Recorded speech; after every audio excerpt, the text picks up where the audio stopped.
उभर रहा है। भारत के गिफ्ट सिटी के साथ साथ अफ्रीका तथा रूस में रीजनल सेंटर्स के खुलने से इस बैंक की गतिविधियों को बल मिला है और लगभग $35 बिलियन के डेवलपमेंट प्रोजेक्ट्स सैंक्शन किए गए हैं। एनडीबी को डिमांड ड्रिवन सिद्धांत पर काम करते रहना चाहिए और बैंक का विस्तार करते हुए long term financial sustainability, healthy credit rating और मार्केट एक्सेस सुनिश्चित करने पर प्राथमिकता रहनी चाहिए। फ्रेंड्स, नए स्वरूप में ब्रिक्स $30 ट्रिलियन से भी ज्यादा बड़ी इकोनॉमी है।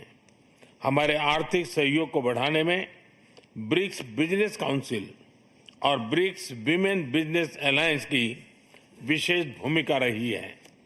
इस वर्ष ब्रिक्स के अंदर WTO reforms, trade facilitation in agriculture, resilient supply chains, e commerce और स्पेशल इकोनॉमिक जोन को लेकर जो सहमति बनी है उससे हमारे आर्थिक सहयोग को बल मिलेगा। इन सब पहलों के बीच हमें स्मॉल और मीडियम स्केल इंडस्ट्री के हितों पर भी फोकस करना चाहिए। मुझे खुशी है कि 2021 में भारत की अध्यक्षता के दौरान प्रस्तावित ब्रिक्स स्टार्टअप फोरम इस वर्ष लॉन्च किया जाएगा। भारत द्वारा दिया गया रेलवे रिसर्च नेटवर्क का इनिशिएटिव ब्रिक्स देशों के बीच लॉजिस्टिक्स और सप्लाई चेन कनेक्टिविटी बढ़ाने में अहम भूमिका निभा रहा है। इस साल ब्रिक्स देशों में यूनिडो के साथ मिलकर इंडस्ट्री 4.0 के लिए स्किल्ड वर्कफोर्स तैयार करने पर बनी सहमति बहुत ही महत्वपूर्ण है। 2022 में लॉन्च किया गया ब्रिक्स वैक्सीन R&D सेंटर सभी देशों की स्वास्थ्य सुरक्षा बढ़ाने में मदद कर रहा है। हमें डिजिटल हेल्थ में भारत का सफल अनुभव ब्रिक्स पार्टनर्स के साथ साझा करने में खुशी होगी। फ्रेंड्स, क्लाइमेट चेंज हमारी साझी प्राथमिकता का विषय रहा है। रूस की अध्यक्षता में BRICS open carbon market partnership के लिए बनी सहमति का स्वागत करता है। भारत में भी green growth, climate resilient infrastructure और ग्रीन ट्रांजिशन पर विशेष रूप से बल दिया जा रहा है।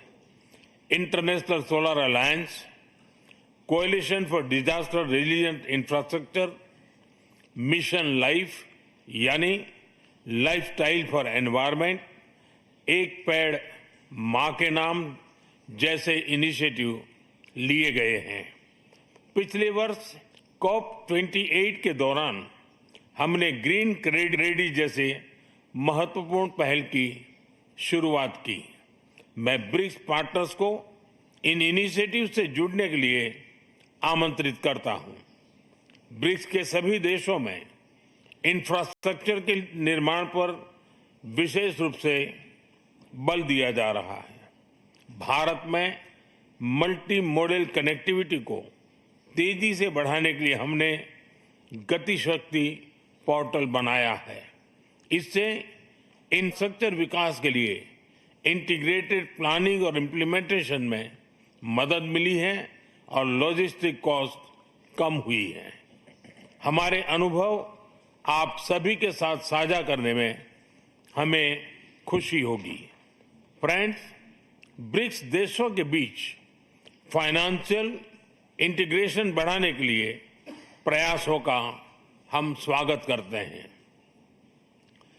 लोकल करेंसीज में व्यापार और सुगम रूप से क्रॉस बॉर्डर पेमेंट से हमारा आर्थिक सहयोग सुदृढ़ होगा। भारत द्वारा बनाया गया यूनिफाइड पेमेंट्स इंटरफेस यानी UPI भारत की एक बहुत बड़ी सक्सेस स्टोरी है। इसे कई देशों में अपनाया गया है। पिछले वर्ष हिज हाइनेस शेख मोहम्मद के साथ मिलकर हमने इसे यूएई में भी लॉन्च किया। अन्य ब्रिक्स देशों के साथ भी इसमें सहयोग किया जा सकता है। फ्रेंड्स, भारत ब्रिक्स के अंतर्गत सहयोग बढ़ाने के लिए पूरी तरह से प्रतिबद्ध है। हमारी विविधता और मल्टीपोलैरिटी में हमारा दृढ़ विश्वास हमारी ताकत है।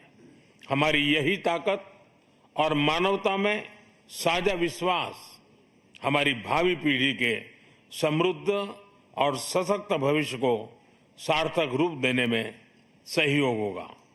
आज की बहुत ही महत्वपूर्ण एवं उपयोगी चर्चाओं के लिए मैं सभी का आभार व्यक्त करता हूं। ब्रिक्स के अगले अध्यक्ष के रूप में मैं राष्ट्रपति लूला को हार्दिक शुभकामनाएं देता हूं। भारत आपकी ब्रिक्स अध्यक्षता की सफलता के लिए अपना पूरा सहयोग देगा। एक बार फिर राष्ट्रपति पुतिन और सभी लीडर्स का बहुत बहुत धन्यवाद। Спасибо большое, уважаемый господин премьер-министр. Мы все говорим о необходимости обеспечить высокие темпы экономического роста. Вам это как раз удается.